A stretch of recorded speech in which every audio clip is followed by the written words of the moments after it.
የብልጽግና መንግስት አጣብቂኝ ውስጥ ገብተዋል። ጠቅላይ ሚኒስትሩ ስልጣኑ አደጋ ላይ እንደወደቀ አውቀዋል።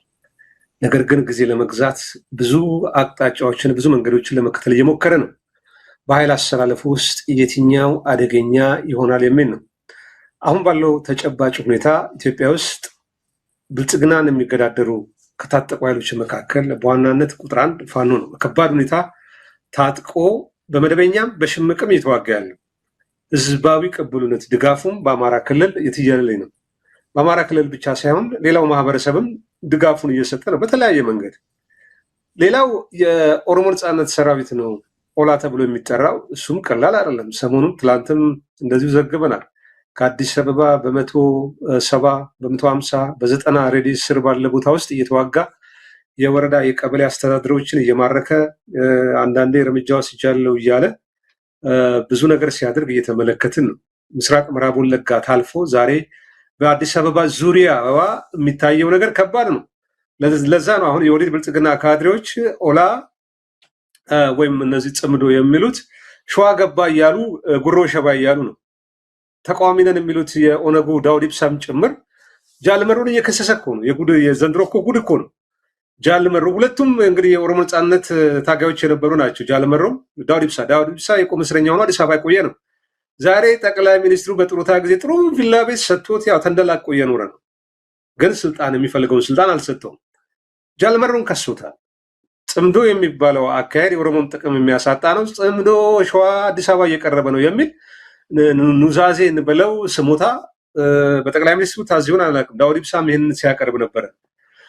ስለዚህ ጠቅላይ ሚኒስትሩ አጣብቂኝ ውስጥ ከገባ በኋላ ህወሓትን ከፕሪቶሪያ ስምምነት ጋር ተያይዞ የመጣው ነገር ህወሓት ወደ ብልጽግና ጠቅልላ እንድትገባ ወይም ማባበያዎችን ስላልተቀበለች ለጊዜው እሷን ጦርነትም ሰላምም ሳይኖር እዛው ባለችበት ክልሏ ኢኮኖሚም አድቅቀን በከበባ በቃ እርስ በርስ እያባላን ከነሱ ውስጥ እንደነጌታቸው እንደነጻድቃን ሰዎችን መልምለን ራሳቸው ላይ ያስተኩሱ መንግስት መገናኛ ብዙሃን ያስተኩሱ ስል በስነ ልቦና በሚዲያ ላይ ኢትዮጵያ ቴሌቪዥን የቀድሞ የትግራይ አመራሮችን አምጥቶ ህወሓትን የሚቀጠቅጡ ነው። አላ አልፎ አልፎ ደግሞ በድሮን የህወሓትን ሰራዊት ገደልን የሚል ዜናዎችን እንሰማለን። ስለዚህ በተራዘመ ጦርነት ውስጥ ህወሓትን የማድከም ነው። ህወሓትን በከበባ የማድከም ነው። እንደገና በህወሓትና በትግራይ ህዝብና በአማራ ህዝብ መካከል የማይበርድ እሳት በወልቃይት አካባቢ ማስቀመጥ ስለሚፈልግ ያችንም እሳት ዝም ብሎ እሳቷን እንደው ገርበብ አድርጎ ብዙም ሳታቃጥል ብዙም ሳትቀዘቅዝ እዛው ማስቀመጥ ይፈልጋል። የወልቃይት ዘብ በሚል እነደመቀን አዘጋጅቶ ከህወሓት ጋር እንዲፋጠጡ ማድረግ ነው። ከነደመቀ በስተጀርባ መከላከያውን ማዘጋጀት ነው። ይሄ ለአብይ የሚጠቅመው ምንድን ነው? እዛ አካባቢ ያለውን ድጋፍ አያሳጣኝም ብሎ ያስባል። ስለዚህ ማዕከላዊ መንግስቱም ስጋት እንዳይሆን እርስ በርስ ይዋጋሉ ነው። የፈለገ ይገዳደል። ዋናው እኔ ወንበሯን አለጣ ነው የአብይ ካልኩሌሽን። ሌላው ፋኖ ነው። እንግዲህ ዋናነት ፋኖን እናንሳ። በኦላም ራሱን የቻለ ለብልጽግና ችግር ሆኗል።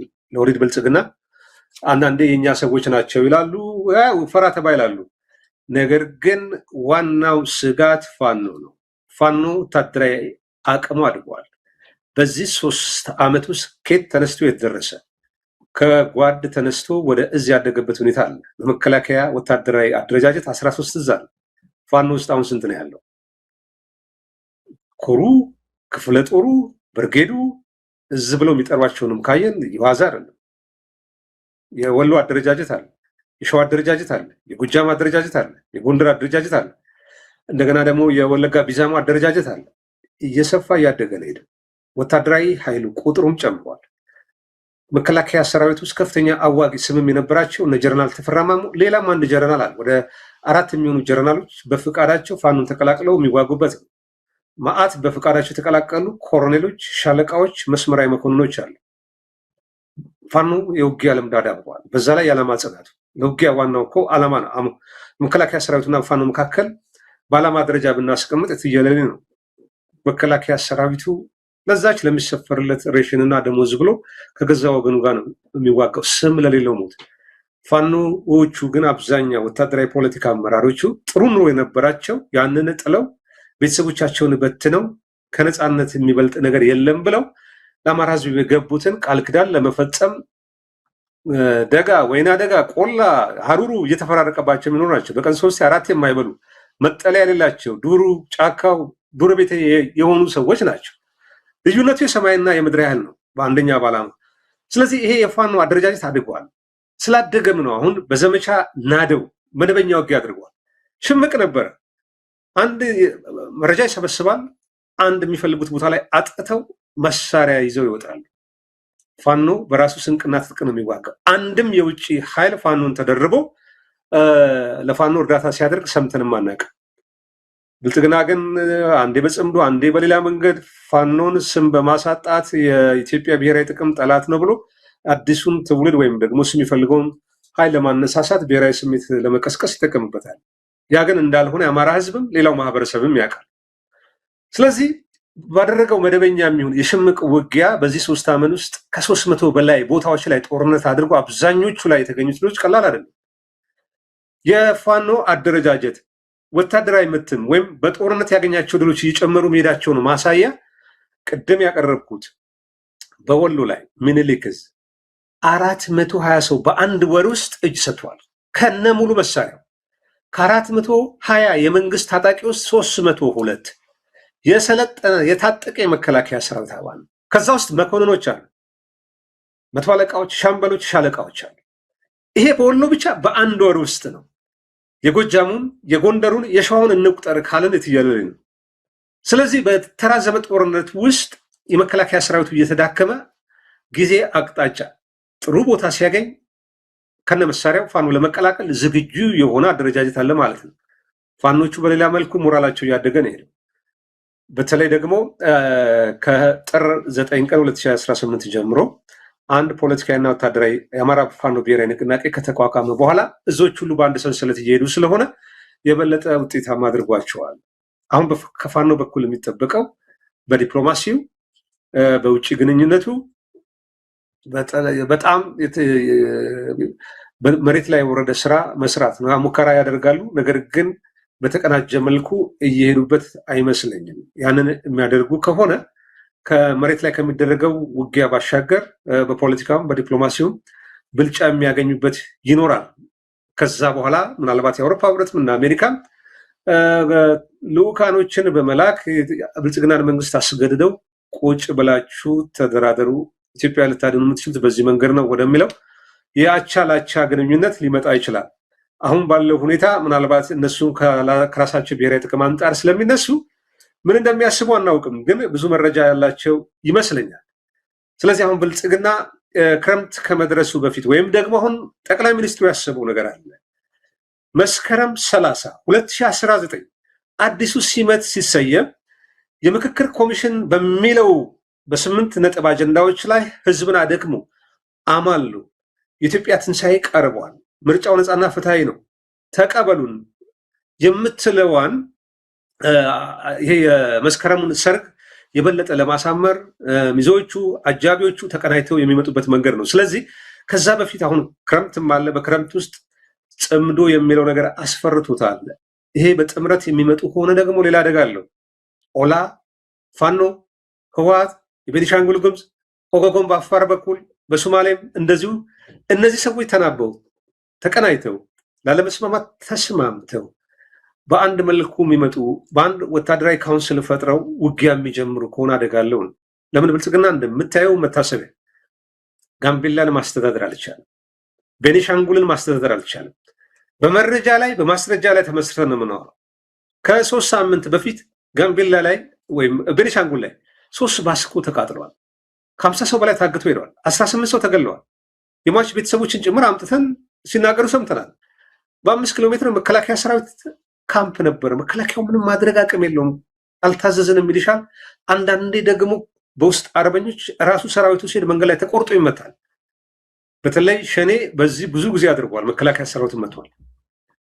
ጋምቤላን ማስተዳደር አልቻለም። ጋምቤላ የኦሮሞ ነፃነት ሰራዊት ከተማ ውስጥ ገብቶ ይህን ድርጊት ፈጸመ ብሎ የኢትዮጵያ ሰራዊት ኮሚሽን ያወጣውን ሪፖርት እናስታውሳለን። መንግስት ራሱ በአኝዋክና በኒዌር በፌዴራሉ መንግስትና በክልሉ መንግስት አለመግባባት አለ። የፌዴራሉ መንግስት ጋምቤላንም ቤኒሻንጉልም ማስተዳደር አልቻለም። ሱማሌ ነው በአንጻራዊነት የሚባለው። ሱማሌንም ሆድ ይፍጀው ነው። መዓት ውስጡ የሚሰለሰሉ ነገሮች አሉ። ኦሮሚያን እንምጣ። ምስራቁም ምዕራቡም ታምሷል። የቦረናው የጉጂው የትየለሌ ነው። ለመናገር በቃላት ይከብዳል።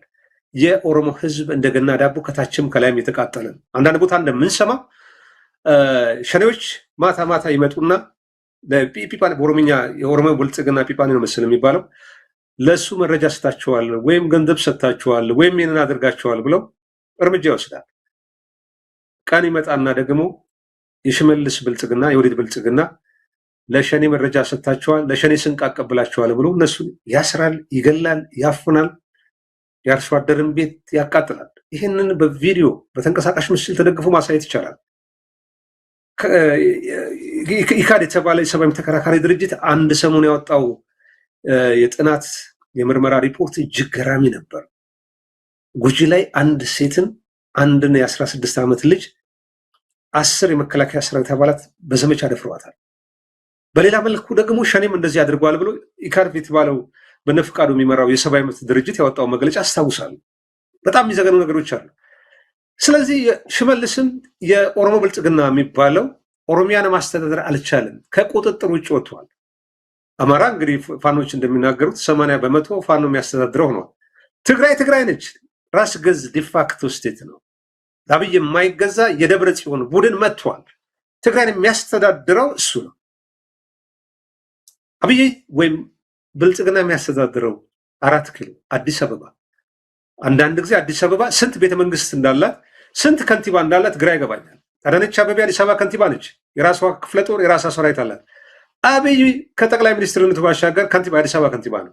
ሽመልስም እዛው ቤተ መንግስት ሰርቶ እዛው አዲስ አበባ ሌላ 3ኛው ከንቲባ ይመስለኛል። እሱ ከአዲስ አበባ አይወጡም። አዲስ አበባ ላይ የተከማቹ ባለስልጣናት ናቸው። ብልጽግና የሚያስተዳድረው የሚገዛው በአንጻራዊነት አዲስ አበባ ነው። አሁን ፉከራዎች ቀልጠዋል። ከሰኔ 10 እስከ ሐምሌ 10 ይቻላል ወይ ነው። እኔ ምናልባት የሰራዊቱ አባላት የሚሰሙ እንዳሉ አውቃለሁ። አንድ ሻለቃ በቅርቡ እንደነገረኝ ሰራዊቱ የእናንተን ሚዲያ ይከታተላል፣ ብዙ የተደበቁ ወንጀሎች ጭምር አሉ፣ እሱን መረጃ እየሰበሰብን ነው። ለጥቂት ጀረናሎች በሀብት ለደለቡ ቢሊዮነር ጀረናሎች ተብሎ ሰራዊቱ በዚህ ደረጃ የብልጽግና ወይም ጠቅላይ ሚኒስትሩ ታዛዥ ሆኖ በአማራም በኦሮሚያም በሌላ ቦታ የሚፈጽማቸው ወንጀሎች በታሪክ ተጠያቂ ከመሆን አይድንም። ነገር ግን የቅርብ ጊዜ ታሪክ ይሆናል ብሎ አጫውቶኛል። ሰራዊት ውስጥም ጉምጉምታ አለ፣ መከፋት አለ። በዶላር እኮ ስንመታው አንድ ወታደር ደሞዝ $20 አይበልጥም። መታሰቢያ 4500 ነው ወይ 5000 ኢትዮጵያ ብር። 5000 ኢትዮጵያ ብር ስንት ኪሎ ጤፍ ይገዛል? 10 ኪሎ ጤፍ አይገዛም። ይሄ ሰራዊት ቤተሰቡ እንዴት እንደሚያስተዳደር ተመልከቹ። የሚያሳዝን ነገር አለ። ስለዚህ ይሄ እግረኛው መካከለኛው መስመራዊ መኮንኑ ጥያቄ ማንሳት አለበት። ፉከራዎች ጊዜ በመጡ ታቅደው የጠቅላይ ሚኒስትሩን የሽመልስን ወንበር ለማቀው የተመስገንን የአበባውን የብርሃኑ ጁላን ወንበር ለመጠበቅ የድሃ ልጅ ለምን ይሞታል? ጠይቁ። ፉከራ ምናልባት እስካሁን በተደረጉ ውጊያዎች በአማራ ክልል በ3 ዓመት ውስጥ ከ200 በላይ የድሮን ቦምቦች ተጥለዋል። አንድ የድሮን ቦምብ ከ3 ሚሊዮን ብር በላይ ነው። እነዚህ የድሮን ቦምቦች ወጪያቸውን ስናስብ ናላ ያዞራል። በብድር የተገዙ ናቸው፣ በኢትዮጵያ ሕዝብ ብድር። ያወደሙት ደግሞ አማራ ውስጥ ከ5000 በላይ ትምህርት ቤት ነው፣ ከ300 በላይ ሆስፒታል ክሊኒክ ነው። የተገደሉ ንጹሃን ዜጎቻችን ከ5000 በላይ በፊገር ማስቀመጥ እንችላለን። የህግ ባለሙያዎችን ሰፈራው ልኮ መረጃ ሰብስበው የምርመራ ሪፖርት አውጥተዋል። ከ4000 በላይ ስም ዝርዝር አለ። በአማራ ክልል በድሮን በከባድ መሳሪያ የተገደሉ ንጹሃን ዜጎች፣ ፋኖች ሳይሆኑ ፋኖች ያው ለዓላማቸው የሚዋጉ ስለሆነ። ስለዚህ እንዲህ አይነት ፉከራ መቆም አለበት ብዬ አምናለሁኝ።